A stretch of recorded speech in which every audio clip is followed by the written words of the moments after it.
Dica de como ficar no vácuo. Com a escolha do campo, na moedinha, o goleiro da Bahia.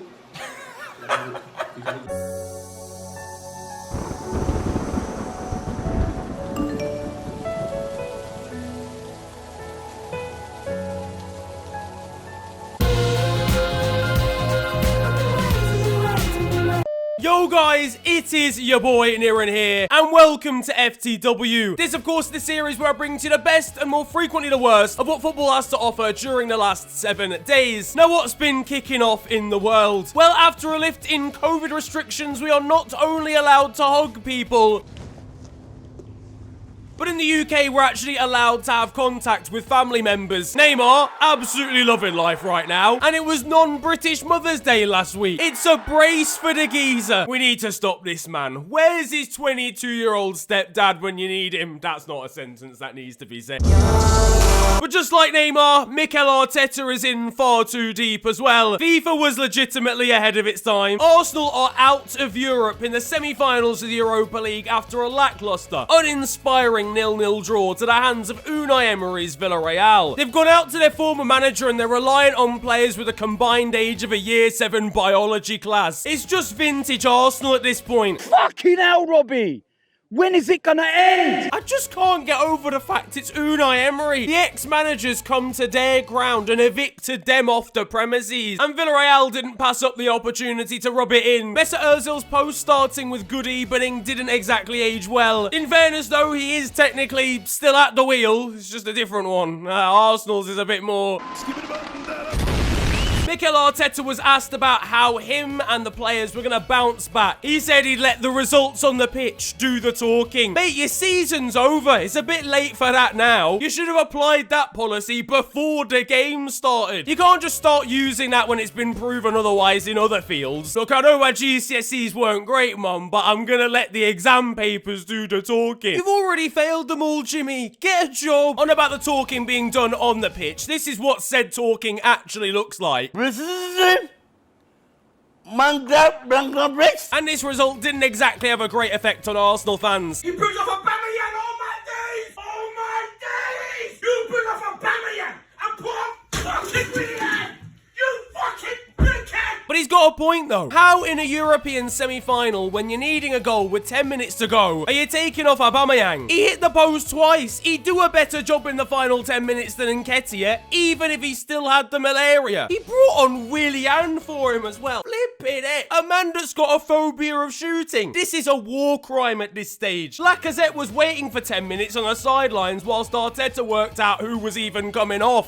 Raheem, you don't work for City anymore, Mikel. What even was his job at Manchester City? Because it definitely wasn't coaching. The guy has to have been the assistant team bus driver. So where now for Arsenal? Because this process they're on about is looking a little bit outdated now. He's lucky that the Cronkies have absolutely no idea what's going on. They probably still think Unai Emery's in charge. To them, they've just reached the Europa League final. Over at Mikel's former side though, and it's been a much better week, as Manchester City were confirmed Premier League champions. That was thanks to United's loss at Leicester in what was their 16th game in 4 days. Because of that, Manchester United played a weakened and rotated side, which looked like the rest of the Year 7 biology class. But for United fans, it was kind of a win-win. You can celebrate Mark Albrighton making it 11-0 because it means Liverpool aren't going to make it into the Champions League. And as it so happens, it was Turkish centre-back Soyuncu who won it for Leicester and hence Man City. His counterpart Ilkay Gundogan was quick to thank him on socials. Raheem Sterling was buzzing on Instagram. Oh, shit. And it was bound to lead to scenes of absolute chaos outside the Etihad Stadium.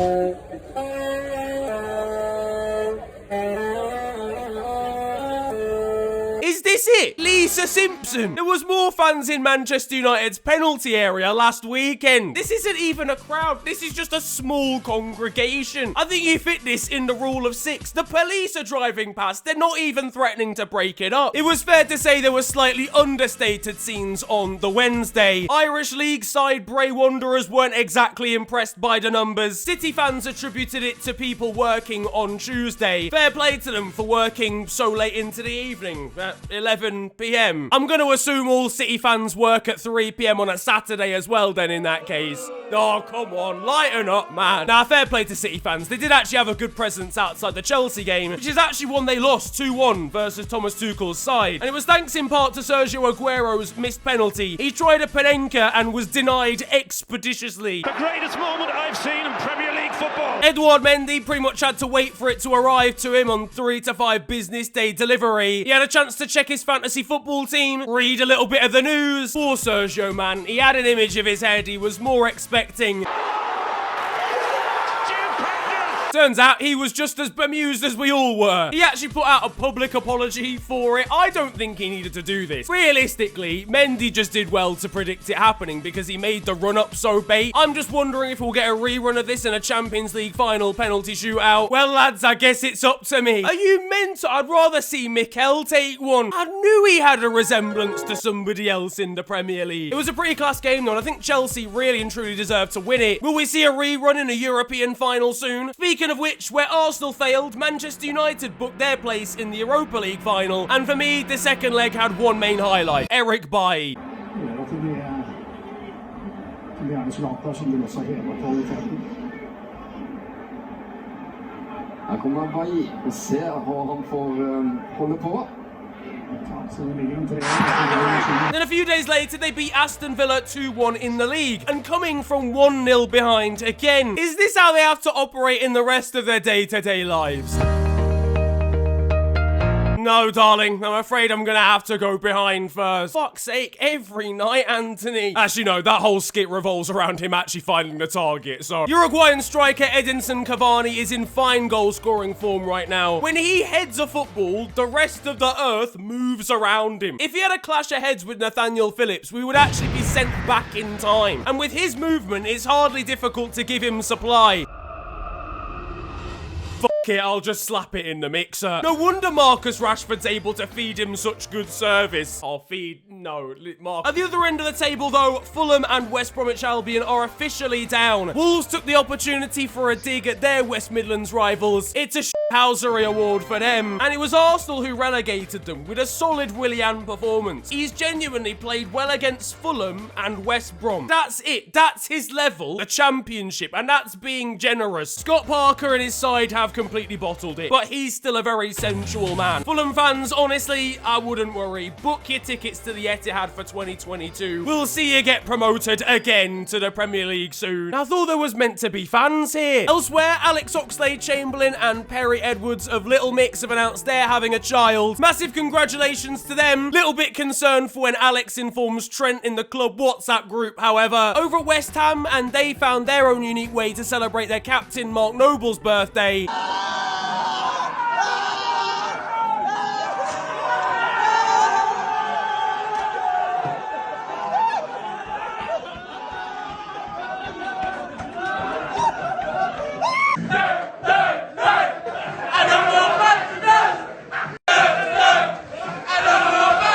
Meanwhile, there was controversy for Sheffield United striker Ollie McBurney after he was pictured knocking a fan's phone out of their hand and then stamping on it before trying to beat one of them up. I maintain it might not be him. He was on target with his stamp, for crying out loud. A second video, however, then emerged of the same fans taunting him as he was trying to walk home from the shops. See you later, Ollie McBurney, you shit c***. Obviously, as a professional and a role model, he can't react like this, but I hate that these fans try to act all innocent when they're also complete dickheads. Moral of the story, don't harass footballers. Now, in Italy, and Juventus are in serious danger of missing out on the Champions League altogether. That after a 3-0 defeat at the hands of AC Milan. Are we really going to watch Cristiano Ronaldo against Shakhtar's Soligorsk on a Thursday night? He hasn't set foot in Latvia in his life. It's going to be a battle of the ages when they play Liverpool in Group Q. Juventus won 9 Serie A's in a row, and this estate agent double act has got them playing outside of the Champions League. Get him back in perfume ads or something. Not only that, but they're being threatened exclusion from Serie A altogether, and that's because Juventus, Real and Barca are still technically involved in the European Super League. I think it's pretty evident it's not going ahead by now. It's been flipping ages. Did someone just forget to check the emails? In the Netherlands, and this reporter is about about to have a slightly unpleasant time. And staying on the Dutch vibe, there's the beautiful story that Eredivisie champions Ajax have melted down the trophy they earned for winning the league and turned the silver into individual stars, enough to send to every single season ticket holder that the club has, which I find absolutely outstanding. But you wouldn't get that kind of romance in England. You're getting a piece of rust from a seat that you've probably already sat in the home end. Meanwhile, over in Portugal, and after a historic league win for Sporting, their fans are experiencing a slightly different atmosphere. É toda a noite. A última vez que ele foi campeão, eu perdi a virgindade. Agora já não dá para fazer, mas vou continuar a festa. Closer to home, and Edison gave Brazilian teammate Richarlison the R9 trim this week on Instagram, because why not? There's been a leak for a potential Spurs alternate kit, and it genuinely looks like a nuclear reaction.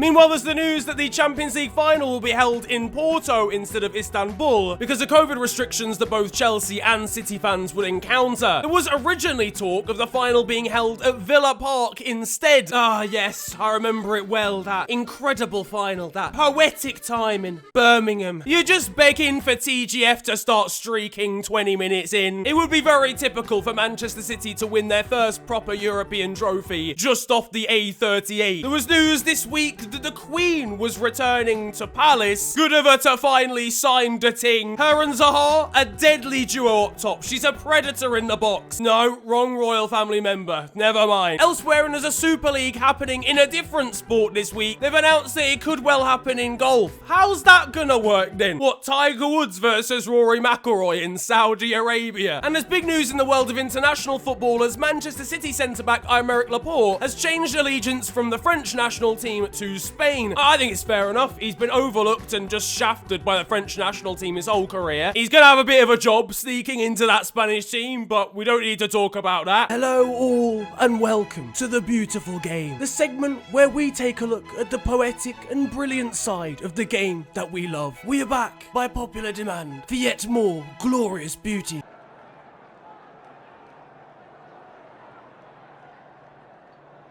And that concludes The Beautiful Game. In Denmark, and whilst playing Midtjylland, Brøndby's tactical team are keeping it very simple indeed. We're about 10 minutes away from an even more urgent message here. Up in Scotland, and we've got this from Rangers promoting season ticket sales.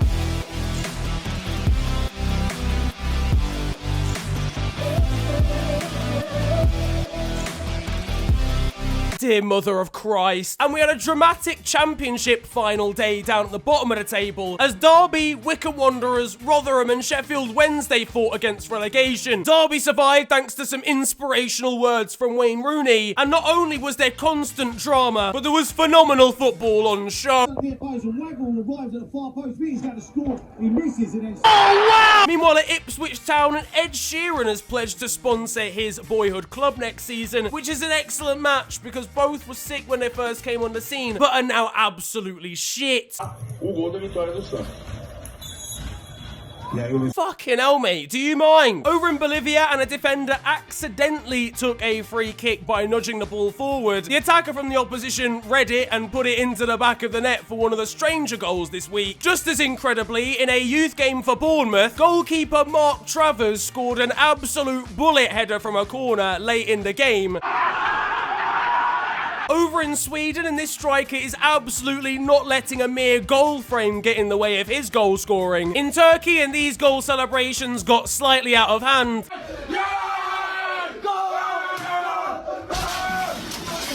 Who needs the sun when you can celebrate like this in Malaysia? Meanwhile, over in South America, and there's this very interesting goalkeeping technique.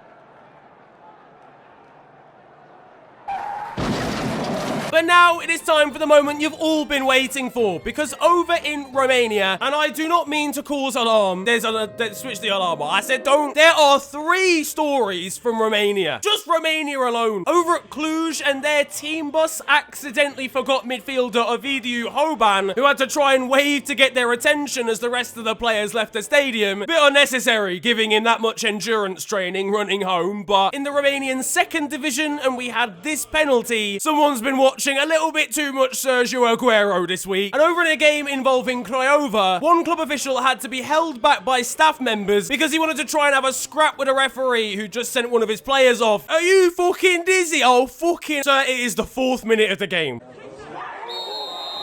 Now though, it is time for Still 0-0, and you guys know the score by now. This is the segment of the show where I bring to you the best of Sunday League and amateur football. And in an incredible turn of events, we have once again got ability in this section. I'll let the man in question take it away.